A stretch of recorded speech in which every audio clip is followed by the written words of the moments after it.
फडणवीस साहेब यांना मी विनंती करतो।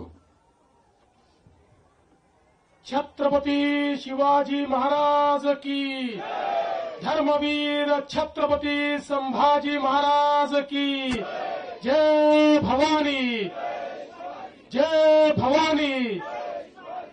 हिंदवी स्वराज्याचे सरसंस्थापक छत्रपती शिवरायांना मानाचा मुजरा करतो। भारतीय राज्यघटनेचे शिल्पकार भारतरत्न डॉक्टर बाबासाहेब आंबेडकर यांना मानवंदना अर्पित करतो। आज छत्रपती शिवाजी महाराजांचा जन्मोत्सव साजरा करण्याकरता मंचावर उपस्थित असलेले आमचे सहकारी राज्याचे उपमुख्यमंत्री माननीय एकनाथराव शिंदेजी, माननीय अजितदादा पवारजी, सांस्कृतिक कार्य मंत्री आशिष शेलारजी, शरददादा सोनवणे, बापूसाहेब पठारे, अतुलदादा बेनके, आशाताई बुचके, सत्यशीलजी शेरकर, विजयजी घोगरे, नवनाथ घाडगे, बाळासाहेब मुळे, जितेंद्र डुडी, सुनील फुलारी, गजानन पाटील, अतुल चव्हाण, ज्यांना पुरस्कार मिळाला ते बाळासाहेब दांगट, डॉक्टर अमोल डुमरे, जालिंदर कोरडे, रामभाऊ पाणमोडे, राजाभाऊ पाणमोडे, या ठिकाणी उपस्थित तमाम शिवप्रेमी भगिनी आणि बंधूंनो, आज सर्वप्रथम जगभरातील शिवप्रेमींना छत्रपती शिवरायांच्या जन्मोत्सवाच्या मी मनापासून शुभेच्छा देतो। खरं म्हणजे आजपासून 5 वर्षांनी छत्रपती शिवरायांचा 400वा जन्मोत्सव आपण साजरा करणार आहोत आणि त्यानिमित्ताने आपण या शिवनेरीवर आल्यानंतर इथल्या मातीमध्ये आपल्याला स्वराज्याची जी स्फूर्ती मिळते, स्वराज्याचं जे तेज मिळतं, ते तेज घेऊन महाराष्ट्राची सेवा करण्याकरता आम्ही सर्व लोक या ठिकाणी येत असतो। आपल्याला कल्पना आहे की ज्या काळामध्ये संपूर्ण भारतामध्ये अनेक राजे राजवाडे हे मुघलांचं मंडलिकत्व स्वीकारून त्या ठिकाणी नतमस्तक होते, अशा काळामध्ये आई जिजाऊंनी छत्रपती शिवरायांना घडवलं आणि सांगितलं या मराठी मुलकामध्ये, या हिंदुस्थानामध्ये ज्या प्रकारे अनाचार, दुराचार आणि अत्याचार चाललेला आहे, या मुलखाला त्यातनं स्वराज्याकडे नेण्याची जबाबदारी शिवबा तुझी आहे। आणि छत्रपती शिवरायांनी हातामध्ये तलवार घेतली, 18 पगड जातीच्या लोकांना एकत्रित केलं, मावळ्यांची फौज तयार केली आणि देव, देश आणि धर्माची लढाई सुरू केली आणि खऱ्या अर्थानं स्वराज्य स्थापन करून पहिल्यांदा भारताचा आत्माभिमान जागृत करण्याचं काम जर कोणी केलं असेल तर ते छत्रपती शिवाजी महाराजांनी केलं। आज स्वतंत्र भारत आपण पाहतोय, आत्माभिमानी अशा प्रकारचं 140 कोटी लोकांचा हा देश आपण पाहतोय। याच्या पाठीशी जर कोणी असेल तर ती छत्रपती शिवरायांची प्रेरणा आहे आणि म्हणूनच छत्रपती शिवराय हे आमचे आराध्य दैवत आहेत आणि त्यांनी राज्यकारभार कसा चालवायचा याची जी मानकं सांगितलेली आहेत, आपल्याला कल्पना आहे ते केवळ योद्धे नव्हते तर ते उत्तम प्रशासक होते।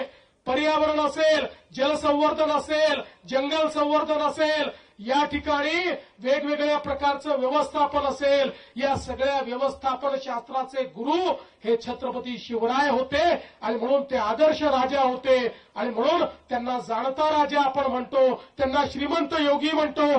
कारण या छत्रपती शिवरायांनी, आपल्या राजांनी स्वतःकरता काहीच केलं नाही, आपलं संपूर्ण आयुष्य हे रयतेच्या कामी लावलं आणि म्हणूनच खऱ्या अर्थानं या श्रीमंत योगी अशा आमच्या राजाची आठवण आपण ठेवतो। आज या निमित्ताने मी जास्त बोलणार नाही, पण एवढंच सांगतो की छत्रपती शिवरायांचे किल्ले हे आमच्याकरता कुठल्याही मंदिरापेक्षा मोठे आहेत आणि म्हणून या किल्ल्यांचं संवर्धन झालं पाहिजे, या दृष्टीनं सातत्याने आपण काम करतोय, त्यातल्या अडचणी आपण दूर करतोय। स्वराज्याची राजधानी रायगड या ठिकाणी अनेक कामं आपण सुरू केलेली आहेत, शिवनेरीचं रूप आपण पाहतोय, याच्यामधल्या अडचणी आपण दूर करतो। मला सांगताना आनंद वाटतो, आता आपण एक टास्क फोर्स तयार केलाय आणि शिवाजी महाराजांच्या किल्ल्यावरची सगळी अतिक्रमणं काढून टाकण्याचा निर्णय आपण घेतलेला आहे. काही झालं तरी अतिक्रमणं त्या ठिकाणी राहणार नाही.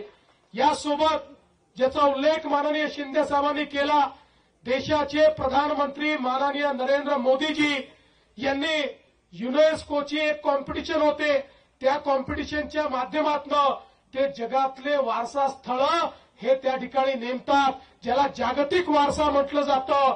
अशा कॉम्पिटिशनमध्ये भारताच्या वतीनं माननीय मोदीजींनी छत्रपती शिवाजी महाराजांचे 12 किल्ले हे त्या ठिकाणी नॉमिनेट केलेले आहेत. आणि आता आमचे सांस्कृतिक मंत्री आशिष शेलारजींच्या नेतृत्वात पुढच्या आठवड्यामध्ये युनेस्कोच्या संपूर्ण टीम समोर जगातले वेगवेगळे देश प्रेझेंटेशन करणार आहेत. ते भारताचं प्रेझेंटेशन म्हणजे छत्रपती शिवरायांचे किल्ले हे कसे स्थापत्यशास्त्राचा उत्तम नमुना आहे, हे कसे जलसंवर्धनाचा उत्तम नमुना आहे, हे कसे पर्यावरण संवर्धनाचा उत्तम नमुना आहे, या संदर्भातलं सगळं प्रेझेंटेशन हे त्या ठिकाणी आशिषजींच्या नेतृत्वात पॅरिसमध्ये त्यांच्या महासभेपुढे त्या ठिकाणी सादर होणार आहे. आणि मला विश्वास आहे की छत्रपती शिवरायांचे हे किल्ले जागतिक वारसा बनतील आणि जगातले लोक हे किल्ले पाहण्याकरता या ठिकाणी येतील. या निमित्ताने मी शरददादा तुम्हाला आणि सर्वांना सांगू इच्छितो की जे मुद्दे तुम्ही मांडलेले आहेत ते महत्वाचे आहेत. दाऱ्या घाटापासनं तर या शिवनेरी परिसराच्या विकासापर्यंत ही सर्व ज्या आपण मागण्या केलेल्या आहेत, आम्ही तिघही या ठिकाणी आहोत. आम्ही तिघही या ठिकाणी शासक नाही आहोत, आम्ही छत्रपतींचे मावळे आहोत, आम्ही सेवक आहोत. त्यामुळे छत्रपतीचे सेवक हे या ठिकाणी आपण मांडलेले मुद्दे पूर्ण झाले पाहिजेत, याकरता आम्ही कार्यरत राहू हा विश्वास व्यक्त करतो. पुन्हा एकदा चारही पुरस्कर्त्यांचं मनापासून स्वागत करतो, अभिनंदन करतो आणि संपूर्ण जगातील शिवप्रेमींना छत्रपती शिवरायांच्या जयंतीच्या शुभेच्छा देऊन माझं बोलणं संपवतो. धन्यवाद. जय हिंद, जय महाराष्ट्र, जय शिवराय.